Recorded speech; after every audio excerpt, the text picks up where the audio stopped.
In a quiet little town where everyone knew each other's names, tensions often simmered beneath the surface.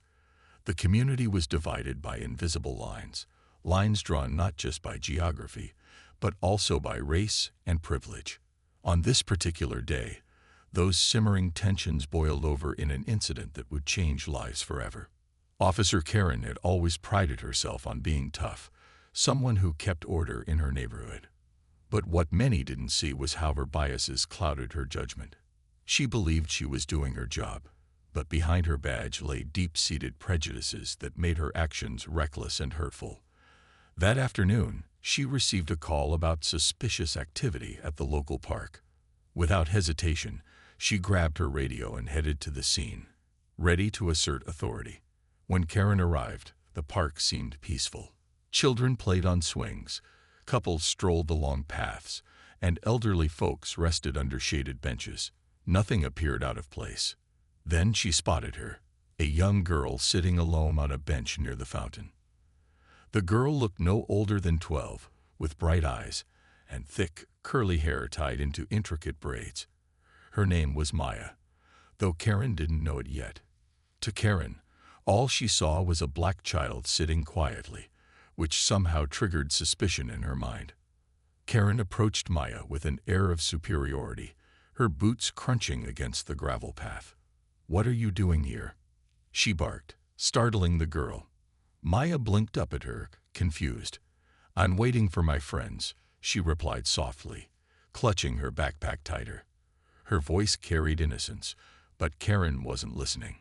Instead, she zeroed in on Maya's hair, which cascaded around her shoulders like a crown.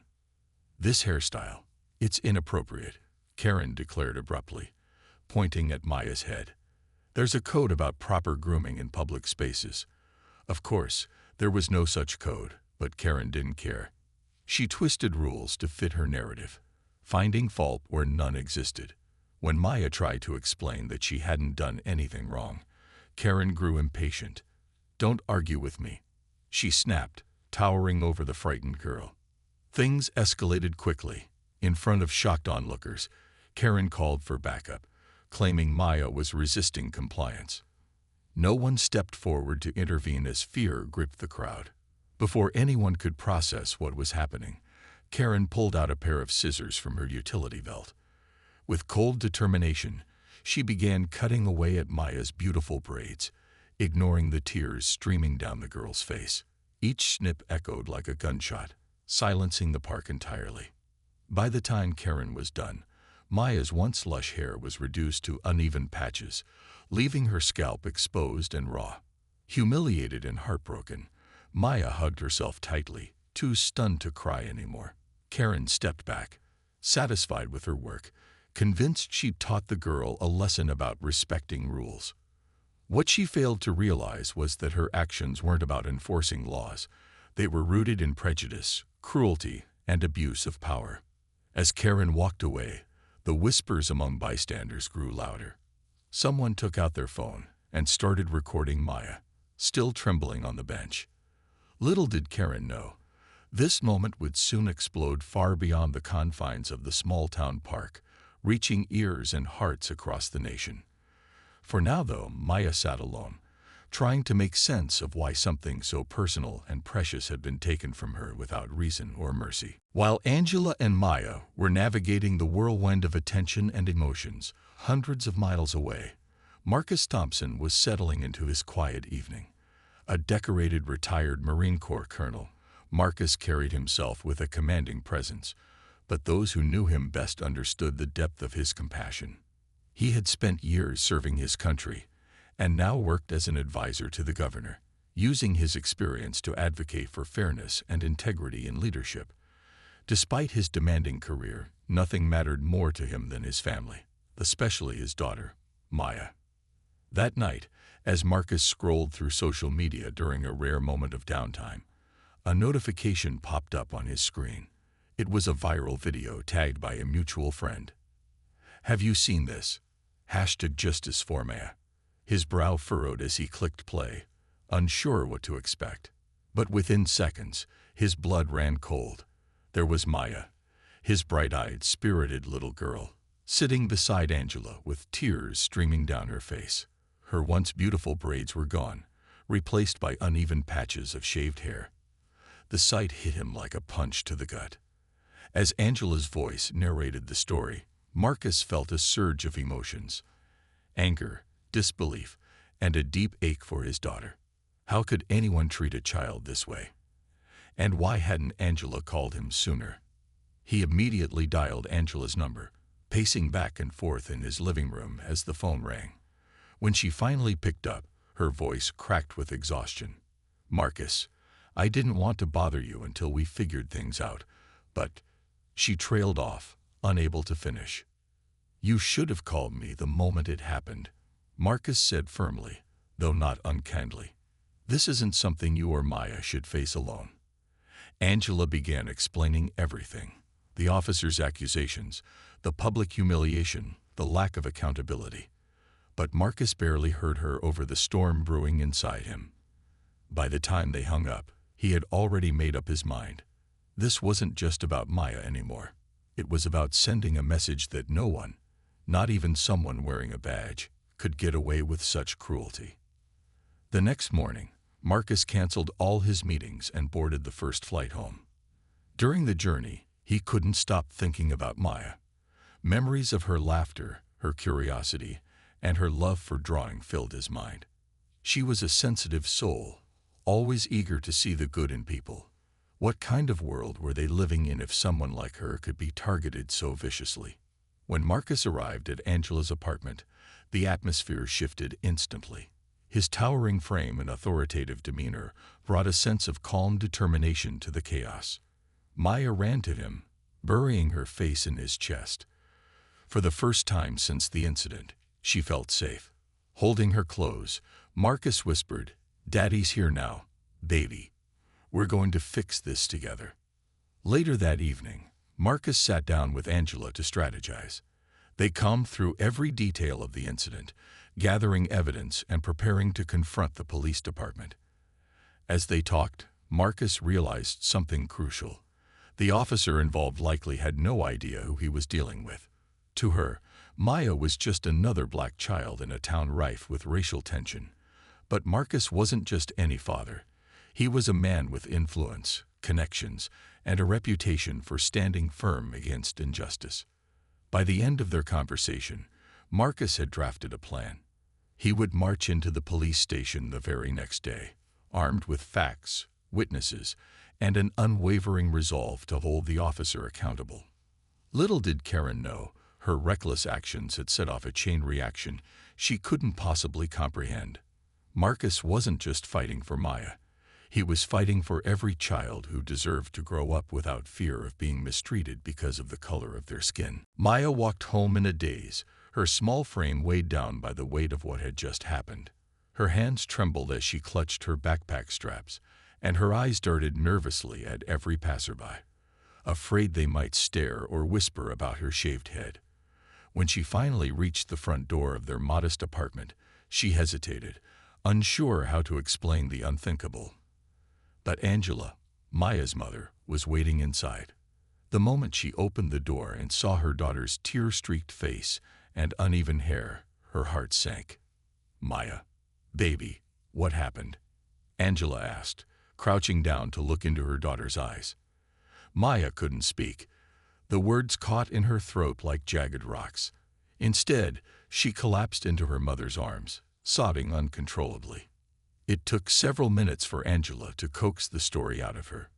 Between broken sentences and gasps for air, Maya recounted the horrifying ordeal. How the officer had accused her of nothing, humiliated her in public, and then taken scissors to her hair without permission.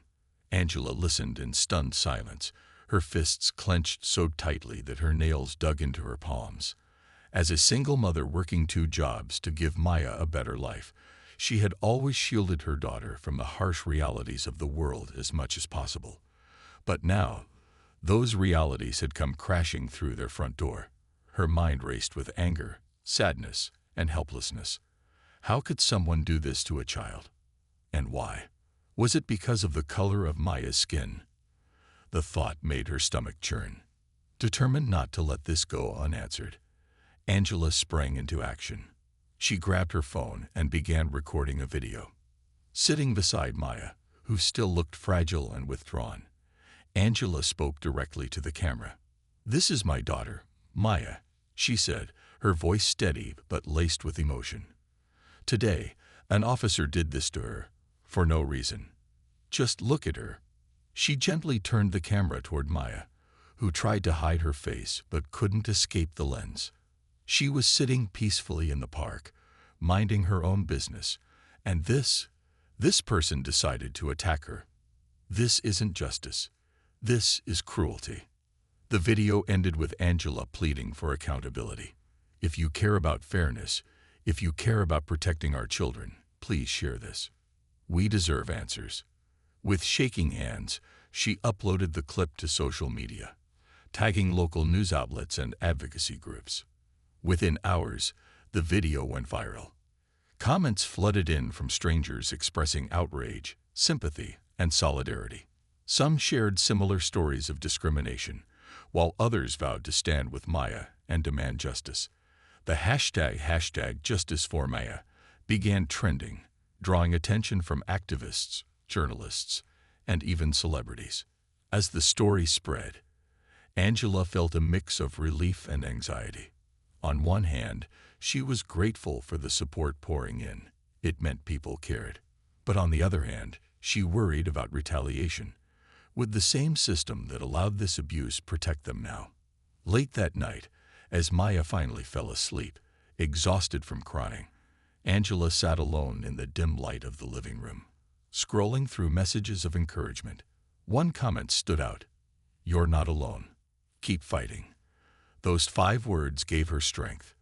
The next morning, Angela woke up to find reporters camped outside their building. Neighbors stopped by to offer hugs and kind words, some bringing food or flowers.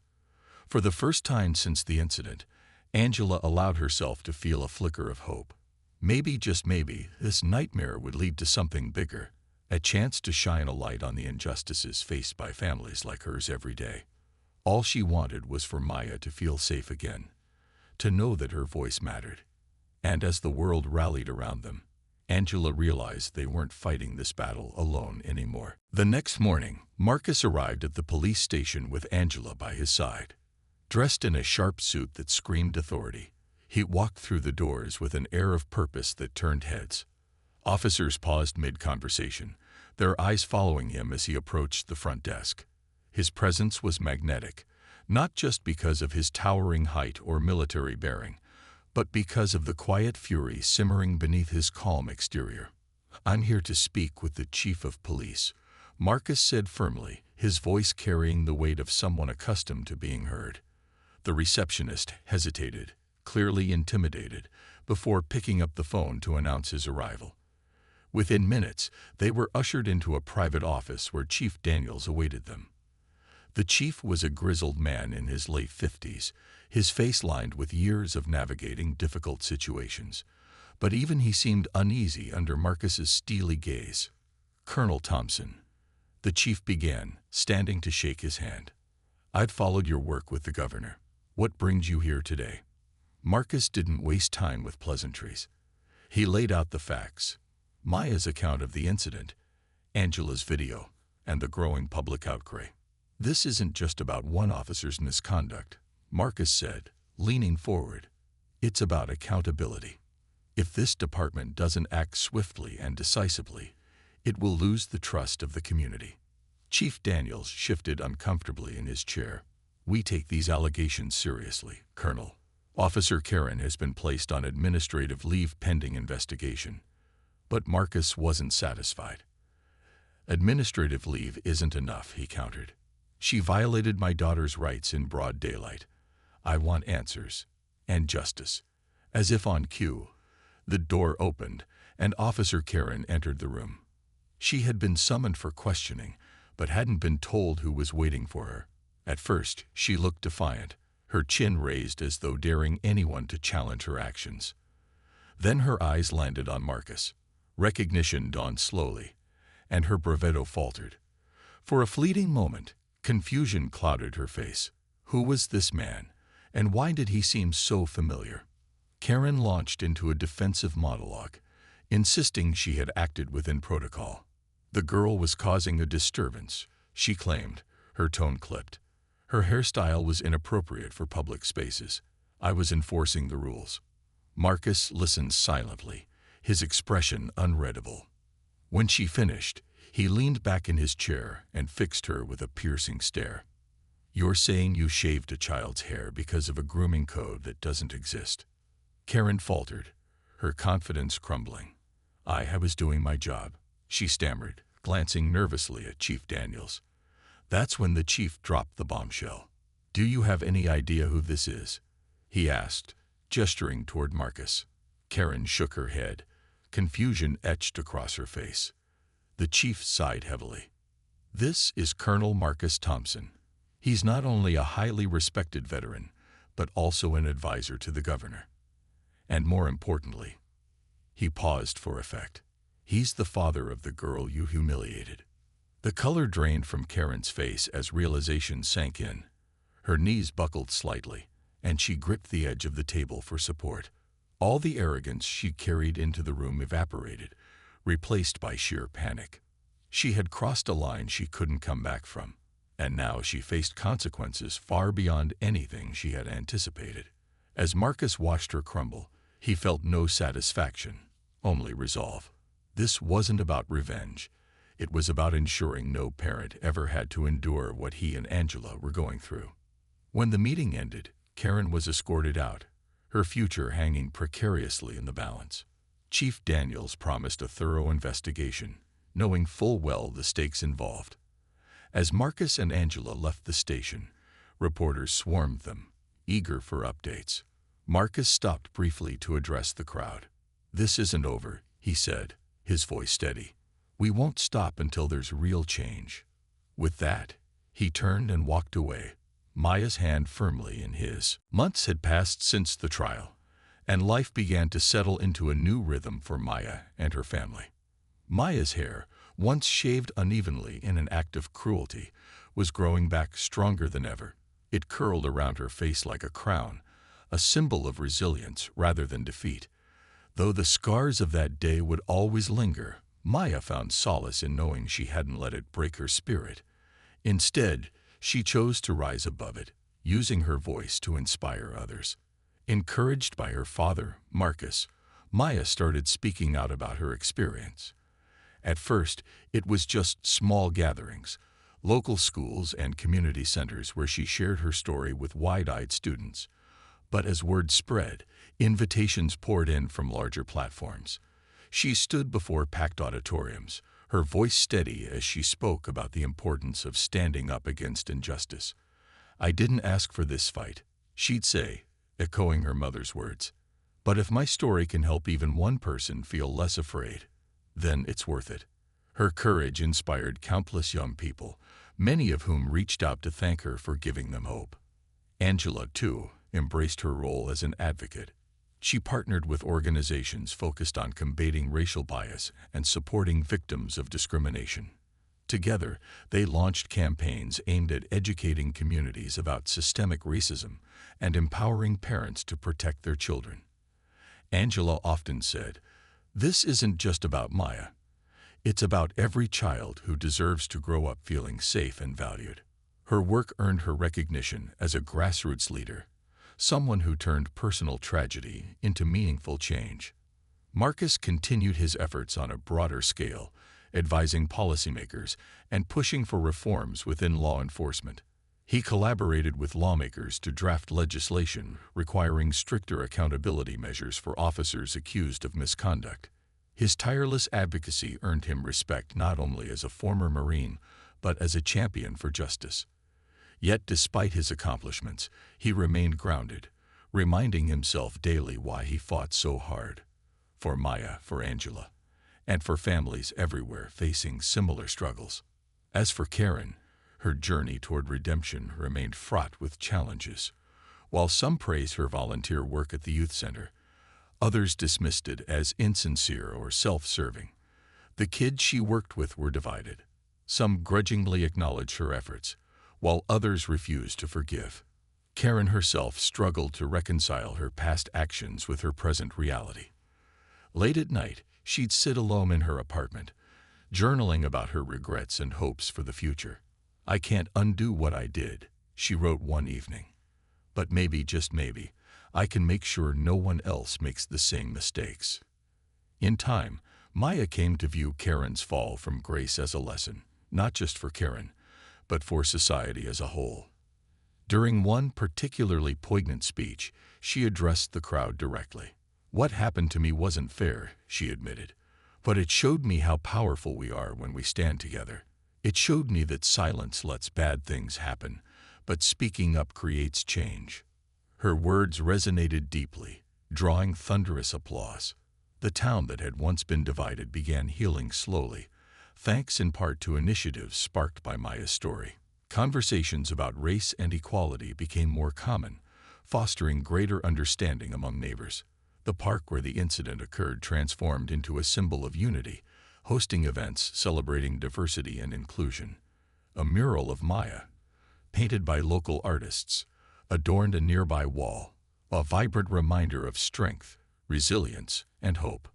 Though their paths diverged dramatically, Maya and Karen's lives remained intertwined through the ripple effects of that fateful day. For Maya, it marked the beginning of a lifelong mission to fight for justice. For Karen, it served as a cautionary tale about the dangers of unchecked prejudice and the long road to redemption. And for everyone touched by the story, it reinforced a simple yet profound truth. Change begins when we confront our flaws and commit to doing better. The legal battle against Officer Karen began with a flurry of activity. Marcus, determined to ensure accountability, hired a team of top civil rights attorneys known for their expertise in cases involving police misconduct. Together, they filed a lawsuit not only against Karen but also against the police department for failing to prevent such abuses.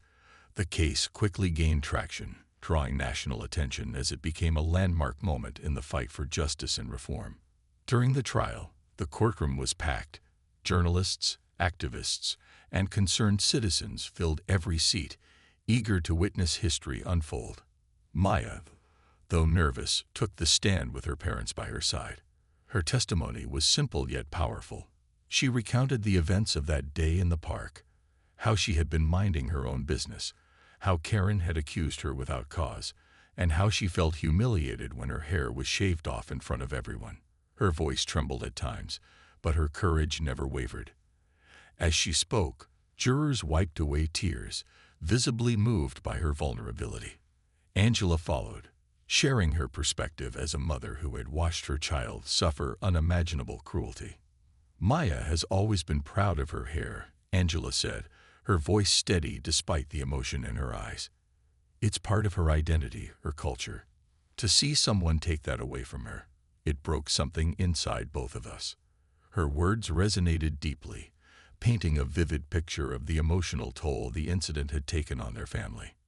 Marcus delivered his testimony next, speaking not just as a father, but as someone who had dedicated his life to serving justice. "I've worked alongside law enforcement for years," he told the court. "I respect the badge when it's worn with honor. But what happened here? This wasn't about enforcing laws. It was about prejudice masquerading as authority." His remarks drew murmurs of agreement from the crowd, underscoring the widespread belief that Karen's actions were indefensible. Evidence presented during the trial further exposed Karen's pattern of discriminatory behavior. Lawyers uncovered past complaints filed against her, each detailing instances where she targeted black individuals over minor or non-existent infractions. Witnesses came forward, recounting stories eerily similar to Maya's. One woman described being stopped while walking her dog because Karen claimed her hairstyle violated some vague policy. Another recounted being questioned aggressively while waiting for a bus, all because of the color of her skin. These testimonies painted a damning portrait of an officer whose biases had gone unchecked for far too long. As the trial progressed, Karen's defense crumbled under scrutiny. Initially, her lawyer attempted to argue that she acted within protocol, but the lack of evidence supporting this claim made their position untenable. When cross-examined, Karen herself struggled to justify her actions. Faced with mounting pressure, she resorted to deflecting blame, insisting she had simply been doing her job.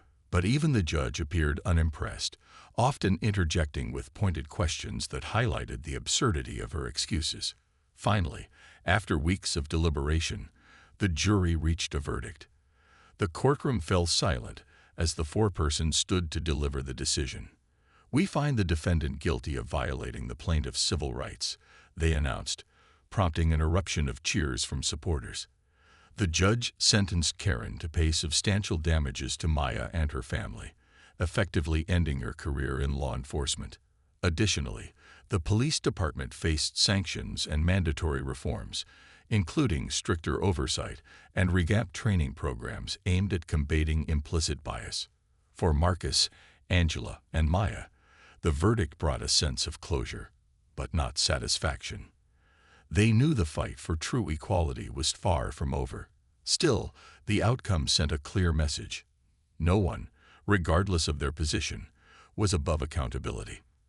As they left the courthouse hand in hand, surrounded by applause and chants of #JusticeForMaya, they felt hopeful, not just for themselves, but for every child who deserved to grow up free from fear and discrimination. The aftermath of the trial left Officer Karen's life in shambles.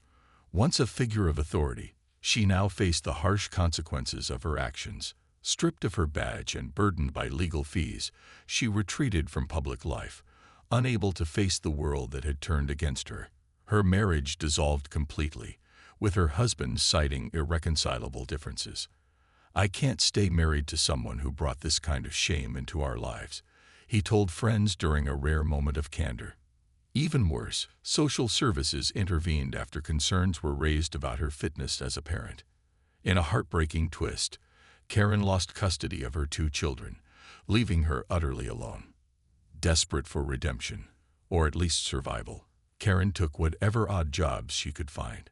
She worked long hours cleaning offices at night, avoiding eye contact with coworkers who whispered behind her back. The weight of guilt pressed heavily on her shoulders, though whether it stemmed from genuine remorse or fear of further punishment remained unclear. Nights were the hardest. Alone in her tiny apartment, she replayed the incident over and over in her mind. Maya's tear-streaked face, Marcus's piercing glare, the judge's stern voice declaring her guilty. Sleep eluded her, and when it came, it was haunted by dreams of angry crowds chanting her name.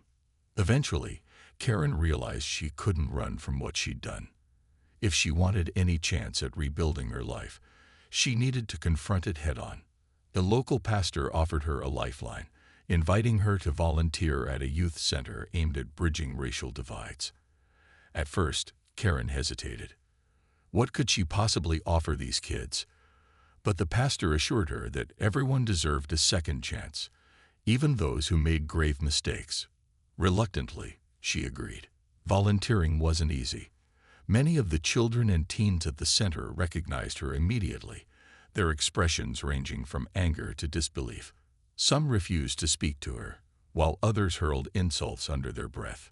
One boy, around Maya's age, openly challenged her during an art session. "Why should we trust you?" he demanded, his voice trembling with emotion. Karen froze, unsure how to respond. After a long pause, she simply said, "You shouldn't. Not yet. But I'm here because I want to do better." Over time, small breakthroughs began to emerge.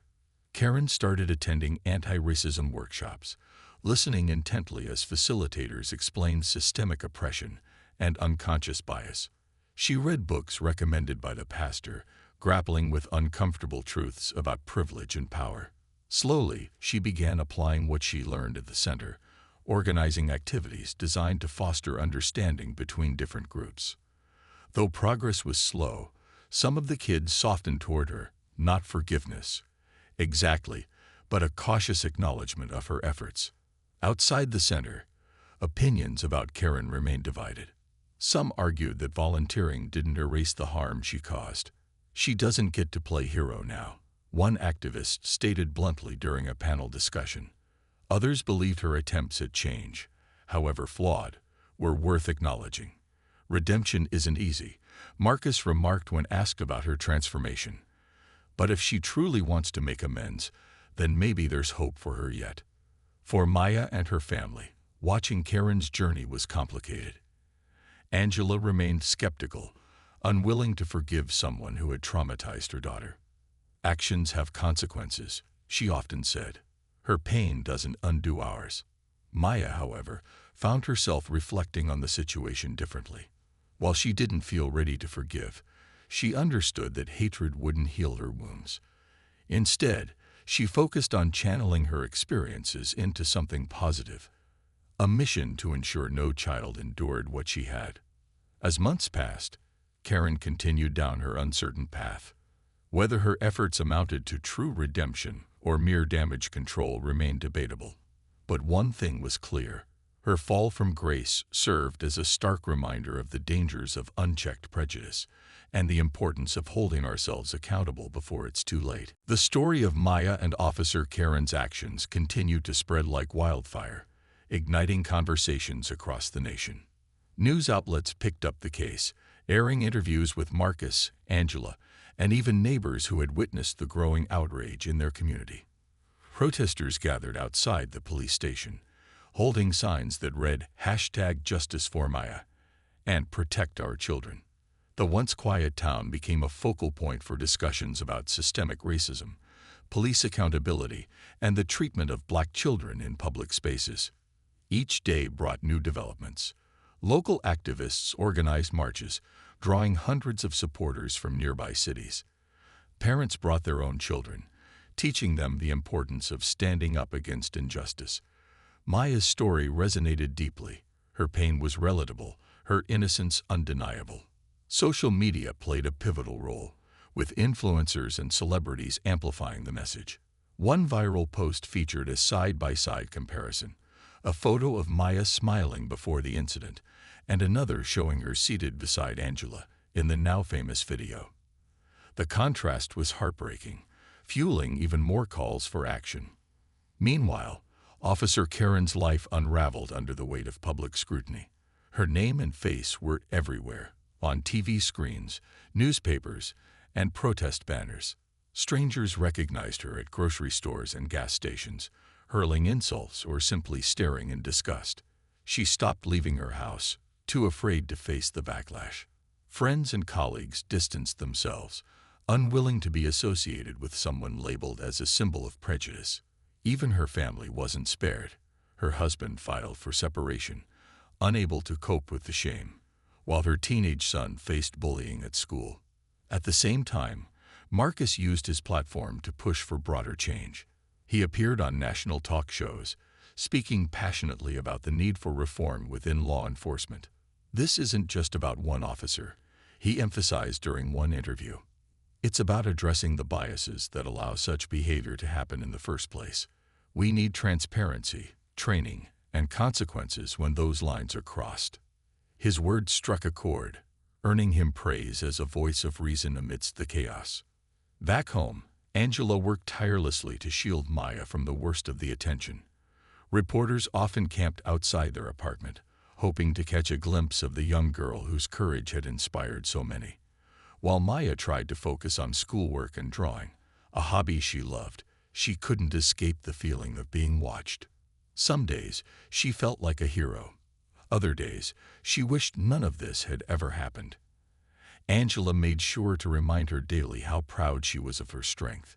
"You didn't ask for this fight, baby," she'd say, brushing Maya's growing hair gently.